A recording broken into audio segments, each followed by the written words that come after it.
الحمد لله رب العالمين والعاقبة للمتقين ولا عدوان إلا على الظالمين وأشهد أن لا إله إلا الله وحده لا شريك له وأشهد أن محمدا عبده ورسوله اللهم صل على محمد وعلى آل محمد كما صليت على إبراهيم وعلى آل إبراهيم وبارك على محمد وعلى آل محمد كما باركت على إبراهيم وعلى آل إبراهيم إنك حميد مجيد أما بعد أيها الإخوة المؤمنون khudbada waxaan ku soo qaadanay laba aayadood iyo wixii ka farcamayay oo ka mid ah suurat an-nahl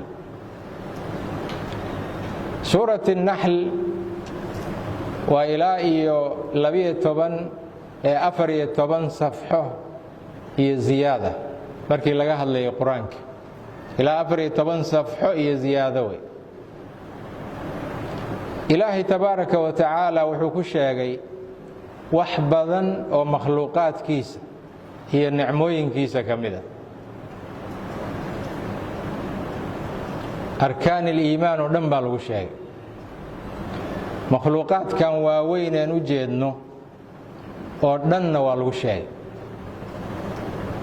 waxyaabaha nicmooyinka oo bani aadamka ilaahay siiyeyna intooda ugu muhiimsan waa lagu sheegay ilaa ay kuba soo aroortay aayadda odhanaysa wain tacudduu nicmat allaahi laa tuxsuuha ina allaha lagafuurun raxiim sidoo kalena sida ay u badan tahay nicmooyinka lagu sheegay suuradda waxaa ku jira qowlka ilaahay tabaaraka wa tacaala wamaa bikum min nicmatin fa min allah xayawaanka aan dhaqanno iyo kuwa aan raranno een gaadiid ahaan u isticmaalno wax badan oo ka mid ah ayaa lagu sheegay ambiyada ilaahay uu u soo diray bani aadamka oo si duuduuba loogu sheegay gaar ahaan ummadihii loo soo diray iyo ayaga wixii dhex maray waxaasoo dhan baa suuradda lagu sheegay laakiin magaca suuradda waxaa loo doortay oo ilaahay subxaanahu wa tacaala uu dooray in loo bixiyo waxaas la sheegay oo dhan ee makhluuqaadka ilaahay ah ka ugu yar shinnida ayaa loogu magac daray shinnidu iligaaga ama fartaada qaybta hore way ka yartahay ilaahayna subxaanahu wa tacaala kalaamkiisii buu ku soo daray shinnida marka koobaad halkaa mar bay qur-aanka ku soo aroortay ilaahayna subxaanahu wa tacaala wuxuu sheegay markuu shinnida abuuray in lala hadlay oo la toosiyey oo la hagaajiyey oo loo tilmaamay waddada u baahan inay raacdo oy ku dhegto nolosheeduna ay sharaf iyo in la ictiraafo iyo in la tixgeliyo in cid walba ay oggolaato jiritaankeeda waddada inay ku jirta baa loo sheegay laakiin 3 shay baa ugu muhiimsan waxyaabaha shinnida la faray iyaduna ay joogtays qodobka koowaad waxaa weeye in loo sheegay ama lagu toosiyey inay tahay makhluuq ilaahay subxaanahu wa tacaala uu abuuray ilaalinayo waxa uu u sheegayana uu yahay wixii anfici lahaa sababta aayaddu waxay ka bilaabanaysaa wa awxaa rabbuka ila an-nahl qodobka labaad waxaa weeye ilaahay tabaaraka wa tacaala shinnida wuxuu ku hanuuniyey uu ku toosiyey nolosheeda oo dhan inay ka bilowdo inay yeelato meel loo aqoonsan yahay oo ay deggan tahay isla markaana ay ku qanacsan tahay isla markaana ay waxa arladaa ku jira iyo meesha ay deggan tahay ay ku qanacdo kalena soo baxdo halkaas waxaa laga fahmayaa ilaahay tabaaraka wa tacaala addoommadiisa ama ha tabar yaraadeen ama ha xoog badnaadeen arladan ballaadhan waa u qaybiyey. qaarkood badda ayuu dejiyey, qaarkoodna berriga ayuu dejiyey. kuwa badda deggan waa loo qaybiyey. qaarkood baa bari deggan, badaha bari, qaarkoodna badaha galbeed ku yaallay deggan yihiin, qaarkood bartamahay deggan yihiin, qaarkood webiyaashay ku nool yihiin xagga biyaha. kuwa dhulka degganna ilaahay subxaanahu wa tacaala waa qaybiyey. qaarkood waxaa la dejiyey meelo kulul, qaar waxaa la dejiyey meelo qabow, qaar waxaa la dejiyey meelo dhexdhexaada, qaarkood waxaa la dejiyey meelo buuraley ah oo dhib laga marayo sida bani aadamka u muuqata, qaarna waxaa la dejiyey meelo bannaan. si kastaba ha ahaatee qolo walba meeshii la dejiyey oo ilaahay tabaaraka wa tacaala uu u dooray sidii ay ugu noolaan lahaayeen inay ka fikiraan ayay xidhiir la leedahay tacliimaadka iyo toosinta la siinaya shinnida. haddii shinnida oo saad aragtay u tabar yar, oo haddii la fiiriyo qofka bani aadamka iyo shinnida laysbarbar dhigo boqolaal kun oo xabbo uu ka weyn yahay qofka bani aadamka, haddii laga yeeli waayey inay meel fadhiisato isla markaana waxba ay qaban weydo, kadib markay baahato ay meeshii ka qaxdo oy makhluuqaadka kale gacmaha u dhigato, shinni ma noolaanayso. haddii shinnida laga diidayna cid kale oo ama ka weyn ama caaqil ah oo caqli leh oo laga yeelayaa ma jirto. waxaa lagu toosiyey inay marka hore sugto meeshii adduunka ay ku lahaan lahayd, ay ku noolaan lahayd, ee iyada loo aqoonsan lahaa laguna ogaan lahaa, oo marka ay kaga socnaan lahayd makhluuqaadka kale ee iyada nooceeda ah ama ka duwan. waana loo tilmaamay noocyada iyo goobaha ku habboon iyada. buuraha wax ka mid ah, geedaha wax ka mid ah, iyo meelaha ay bani aadamku markay dareemaan inay iyagu u baahan yihiin shinnida iyagu ay u diyaarinayaan. waxaana keenaya in loo diyaariyo waa loo qiray inay waxtar tahay baa la qiray, inay waxgal tahay baa la qiray. cid kasta oo makhluuqaadka ilaahay ka mid ah oo danihiisa qabsada oo nacfigiisa la arko ama waxa ku hareeraysan ka maarmi kara ama iska dhicin kara haddii la soo hujuumo waa la ictiraafaya. qodobka saddexaad ee lagu toosiyey waxaa weeye inuusan fadhi waxba tarayn. qofka makhluuq kasta oo meel inuu fadhiisto laasimana marka dambe uu ku khasbanaanayo inuu gacmaha hoorsado ama laga takhallusayo. sidaa darteed waxaa la amray badluljuhuudi wa akhdi lasbaab, inay meesha ka kacdo oo dhulkaas iyo goobaha loo ishaaray ee la baray koow ay macrifo u yeelato, ay aqoon yeelato, waxay u baahan tahay aqoon u yeelato, kadibna aqoontaas ay ku dhaqanto oo waxay u baahan tahay ay aqoonta u sii marto, kadibna ay nolosheeda maarayso.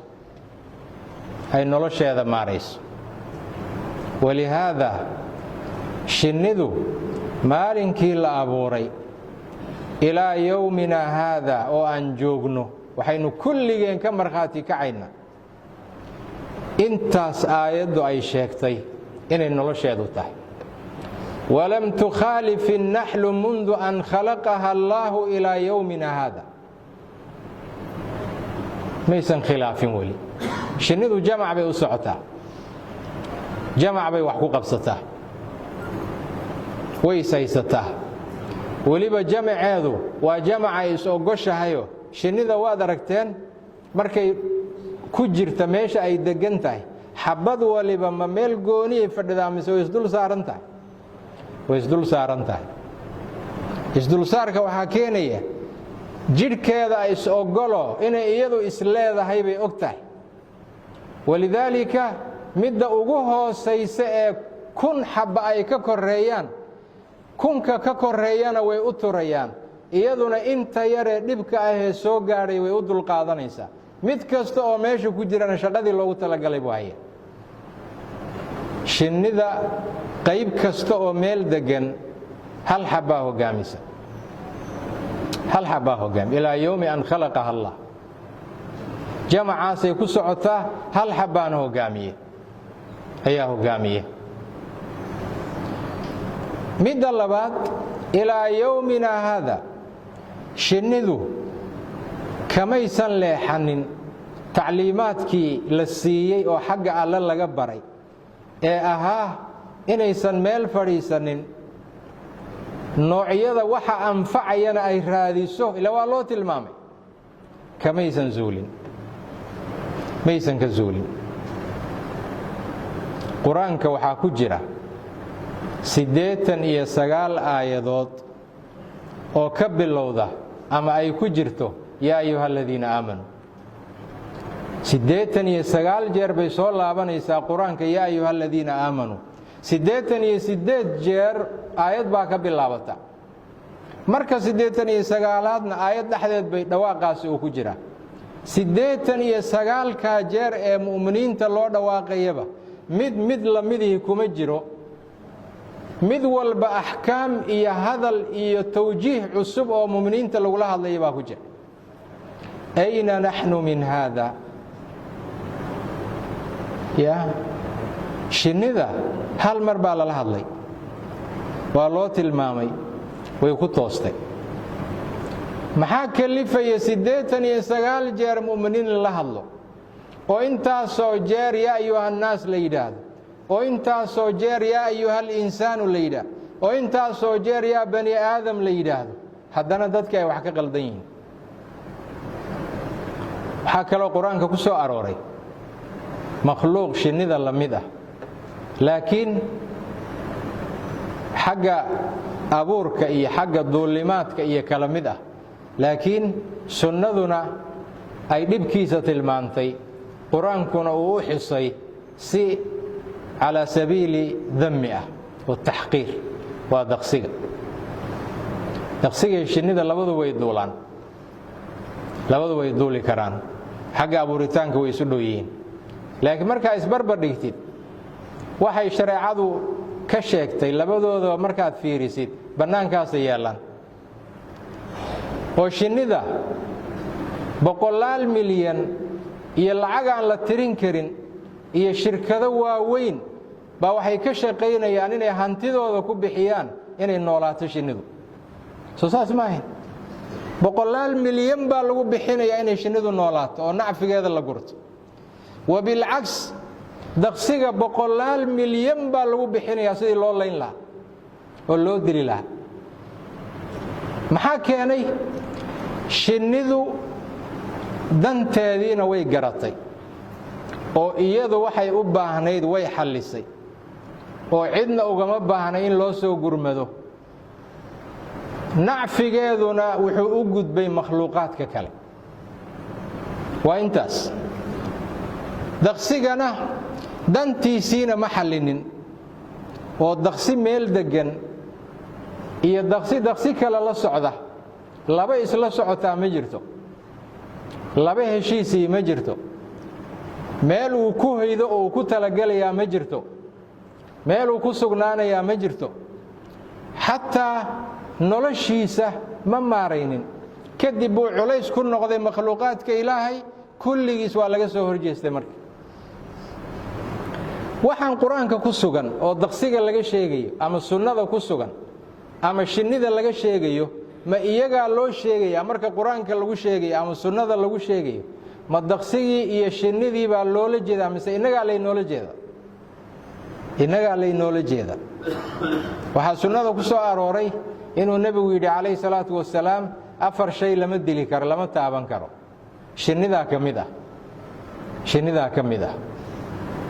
waxaa sunnada ku soo arooray daqsiga haddii uu idinku soo xadgudbo oo weelka aad wax ku cabbaysaan uu ku dhex dhaco isaga dhantiinbiya kadibna iska tuura sharaf ma laha. sababtu maxay tahay?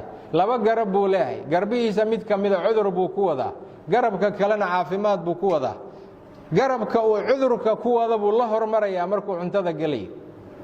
noloshiisa dhan waxay ku salaysan tahay wixii shar ah inuu kayrkii u gudbiyo, wixii khayr ana uu ka kaysado. xataa markuu dhimanayo ee biyaha uu ku sii dhexdhacaya ama sharaabka ama cuntada, midka nacfigale buu kor u qaadaya,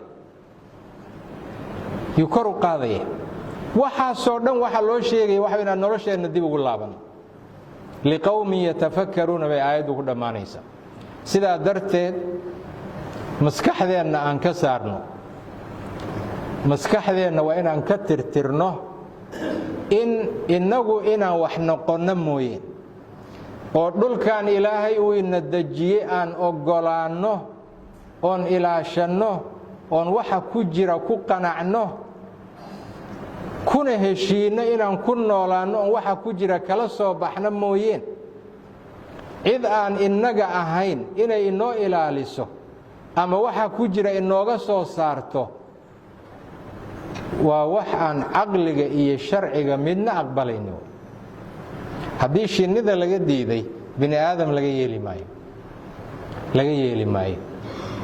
ثم صلوا وسلموا على نبي الأمين امتثالا لأمر الله تبارك وتعالى إن الله وملائكته يصلون على النبي يا أيها الذين آمنوا صلوا عليه وسلموا تسليما.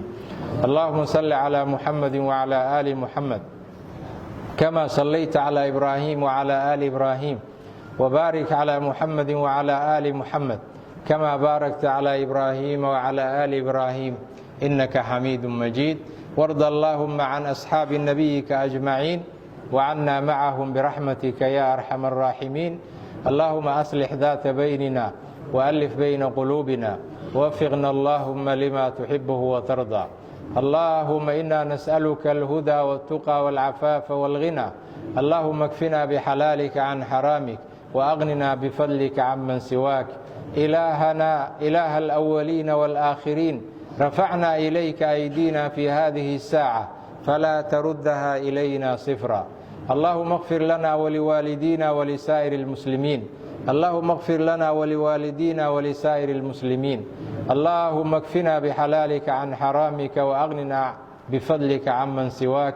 آمين آمين وأقم السلام.